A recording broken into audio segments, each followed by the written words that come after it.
Good evening. I am Edgar Allan Poe. I come alive today through the power of words, for I was a writer and a poet, and as such my thoughts and feelings shall live on forever.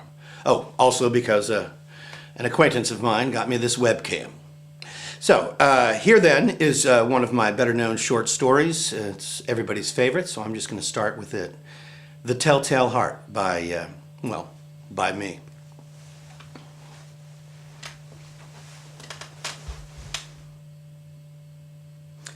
True.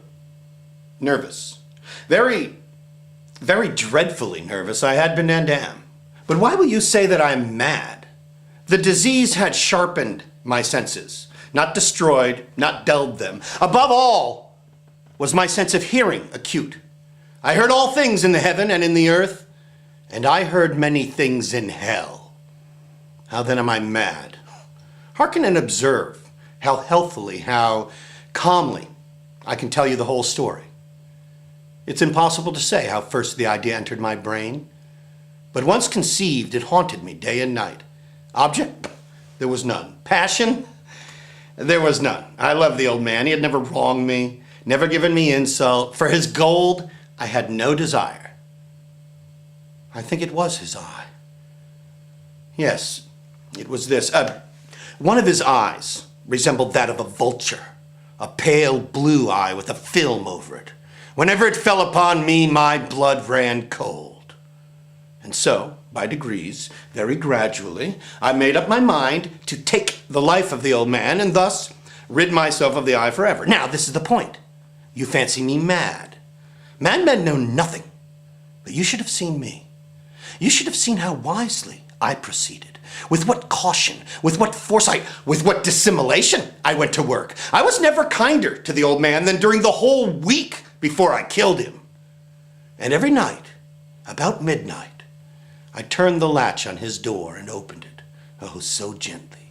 And when I had made an opening sufficient for my head, I put in a dark lantern, all closed so that no light shone out.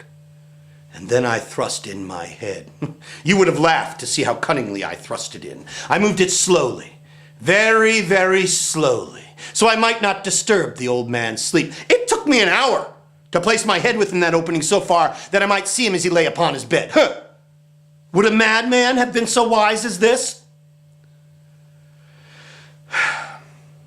And then, when my head was well within the room, I undid the lantern cautiously.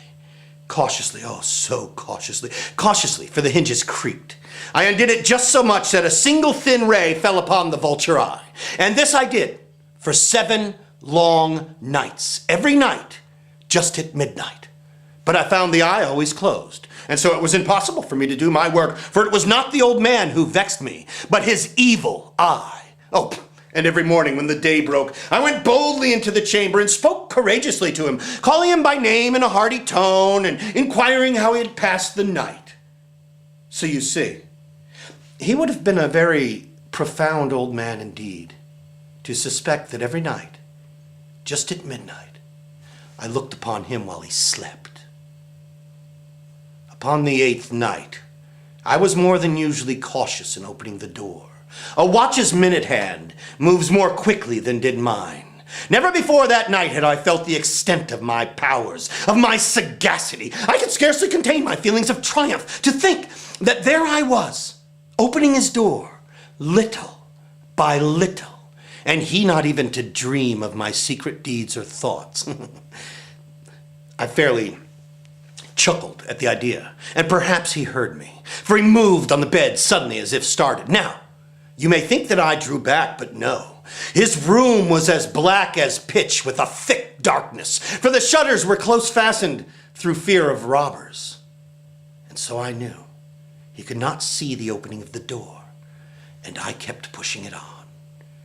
Steadily, steadily, I had my head in and was about to open the lantern when my thumb slipped upon the tin fastening, and the old man sprang up in bed crying out, "Who's there?"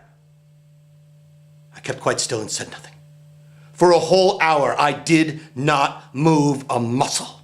Meantime, I did not hear him lie down. No, he was still sitting up in bed, listening, just as I have done, night after night, hearkening to the death watches in the walls. Presently I heard a slight groan, and I knew it was a groan of mortal terror. It was not a groan of pain or grief, oh no. It was a low, stifled sound that arises from the bottom of the soul when it is overcharged with awe. I knew that sound well. Many a night, just at midnight, when all the world slept, it has welled up from my own bosom, deepening with its dreadful echo the terrors that distracted me. I say I knew it! I knew it well. I knew what the old man felt, and I pitied him, although I chuckled at heart. I knew that he had been lying awake ever since that first slight noise when he had turned in bed. His fears had ever since been growing on him. He had been trying to fancy them causeless, but could not. He had been saying to himself, it was nothing but the wind in the chimney, or it was only a mouse crossing the floor, or it was merely a cricket which has made a single chirp. Yes, he had been trying to comfort himself with these suppositions, but he had found it all in vain. All in vain. Because death, in approaching him, had stalked with his black shadow before him and enveloped the victim. And it was the mournful influence of the unperceived shadow that caused him to feel, although he neither heard nor saw, to feel the presence of my head within the room. When I had waited a long time, very patiently, without hearing him lie down, I resolved to open a little, a very, very little crevice in the lantern. So I opened it. You cannot imagine how stealthily, until at length a simple dim ray, like the thread of a spider, shot from out the crevice and fell full upon the vulture eye. It was open, wide open. And I grew furious as I gazed upon it. I saw it all with perfect distinctness, all a dull blue with a hideous veil over it that chilled the very marrow of my bones. But I could see nothing else of the old man's face nor person, for I had directed that ray as if by instinct, precisely upon that damn spot. Now, have I not told you that what you mistake for madness is but an over-acuteness of the senses? Now, I say, there came to my ears a low, dull, quick sound, such a sound as a watch makes when enveloped in cotton. I knew that sound well, too. It was the beating of the old man's heart, and it increased my fury as the beating of a drum stimulates a soldier into courage. But even yet, I refrained and kept still. I scarcely breathed. I held the lantern motionless. I tried how steadily I could maintain the ray upon the eye. But in the meantime, the hellish tattoo of that heart increased. It grew quicker and quicker and louder every instant. The old man's terror must have been extreme. It grew louder, I say, louder every moment. Do you mark me well? Have I not told you that I'm nervous? So I am. And now at the dead hour of the night, amid the dreadful silence of that old house, so strange a noise as this excited me to uncontrollable terror. But even yet, I refrained and kept still. But the beating grew louder. I thought the heart must burst. And now, a new anxiety seized me. The sound would be heard by a neighbor. The old man's hour had come. With a loud yell, I threw open the lantern and leaped into the room. He shrieked once, and once only. In an instant, I dragged him to the floor and then pulled the heavy bed over him. I then smiled gaily to find the deed so far done. But for some minutes longer, the heart beat on with a muffled sound. This, however, did not vex me. It would not be heard through the walls.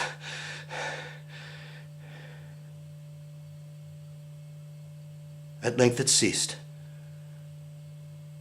The old man was dead. I removed the bed and examined the corpse. Yes, he was stone dead. I placed my hand upon the heart, held it there many minutes. There was no pulsation. He was stone dead. His eye would trouble me no more.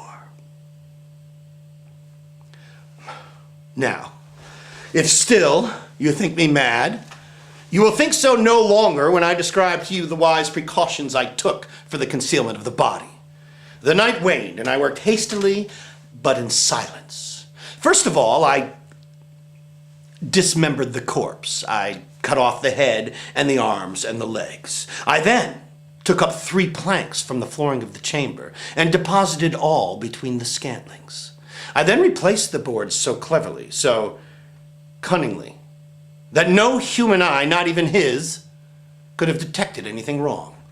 There was nothing to wash up, no stain of any kind, no blood spot, whatever.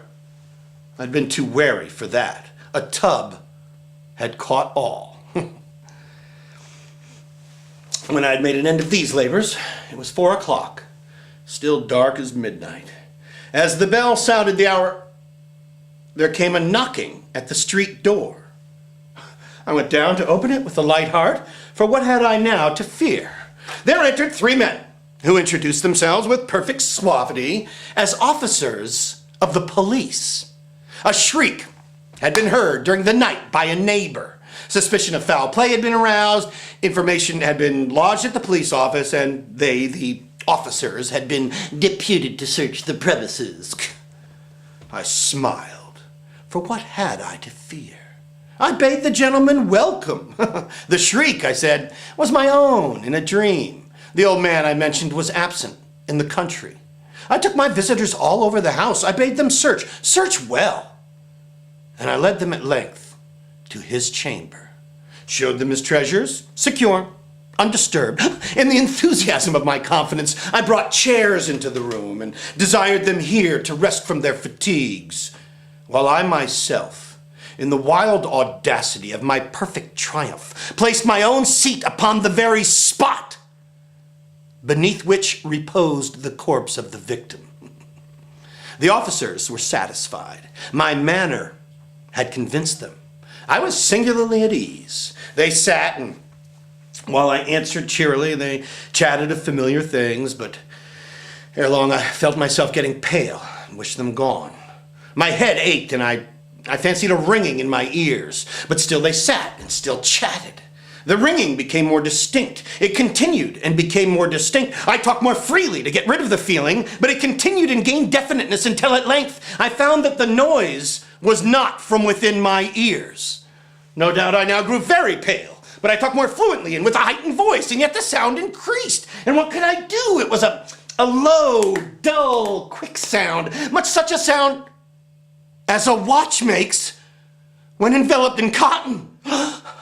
I gasped for breath, and yet the officers heard it not. I talked more quickly, more vehemently, but the noise steadily increased. I arose and argued about trifles in a high key and with violent gesticulations, but the noise steadily increased. Why would they not be gone? I paced the floor to and fro with heavy strides, as if excited to fury by the observations of the men, but the noise steadily increased. Oh God, what could I do? I foamed, I raved, I swore, I swung the chair upon which I'd been sitting and grated it upon the boards, but the noise arose over all and continually increased. It grew louder, louder, louder, and still the men chatted pleasantly and smiled. Was it possible they heard not? Almighty God, no. No, they heard. They suspected. They knew. They were making a mockery of my horror. This I thought, and this I think. But anything was better than this agony.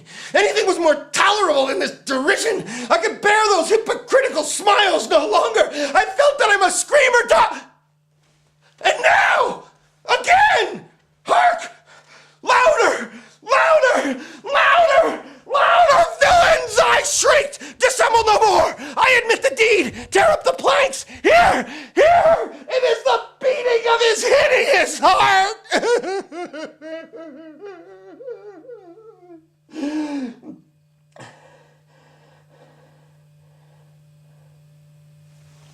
Thank you very much. That concludes episode 1 of Edgar Allan Poe's Webcam. I hope it's successful. Maybe in the future I'll take some online questions from y'all. In the meantime, keep reading, keep writing, and have a good life.